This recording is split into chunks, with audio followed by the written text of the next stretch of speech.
नमस्कार, मी सतीश. माझ्या महाराष्ट्र न्यूज चॅनलमध्ये तुमचं सहर्ष स्वागत आहे.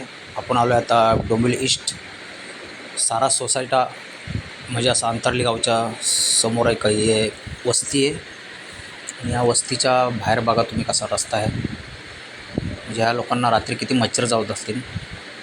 त्यामुळे बघा हे तर कचरा वगैरे किती पडलेला आहे. खूप छोटी वस्ती आहे ही सारा सोसायटा म्हणून.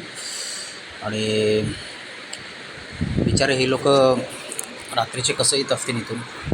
आणि पुढे तुम्हाला दाखवते बघा, इथं पूर्ण पाणी वगैरे पण भरलेलं आहे. आणि पुढे दाखवतो तुम्हाला अजून किती रस्ता खराब आहे. या अशा रस्त्यातून ही लोक सारा सोसायटीमधली लोक डेली येत जात असतात. कारण मी आज त्यांना बघितलं 2-3 लोकांना. हे बघा किती रस्ता खराब आहे. हे खड्डा, बिचारे हे चालत येत असतात. सकाळी 2-3 वेळे मी बघितलं ह्या लोकांना. मला खूप वाईट वाटलं. त्यामुळे प्रशासनाला माझी कळकळीची विनंती आहे, प्लीज थोडं इकडं या छोट्या वस्तीकडे पण थोडे लक्ष द्या.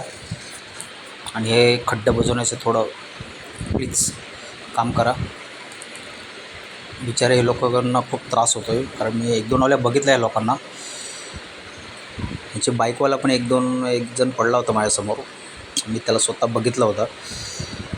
आणि आज पण एक जण पडता पडता वाचला आहे. मी स्वतः बघितलं आहे. बघा किती खड्डे मोठे मोठे आहेत. आणि खूप खतरा आहे. म्हणजे असं मी स्वतः आलो आहे इथून. त्या अंतर्ली गावच्या समोर एक युवा म्हणून स्कूल आहे. त्या युवा स्कूलच्या बॅक साईडला ही सारा सोसायटी म्हणून एक छोटी वस्ती आहे. प्लीज थोडं प्रशासनाने ह्या लोकांकडे या वस्तीकडे थोडं लक्ष द्या. आणि प्लीज यांचं रस्त्याचं थोडं काम, म्हणजे असं खड्डा बुजवण्याचं तरी काम करा. नॉर्मल टेम्पररी म्हणून रस्ता. कारण बघा ना, cameraman Satish, Maharashtra news channel.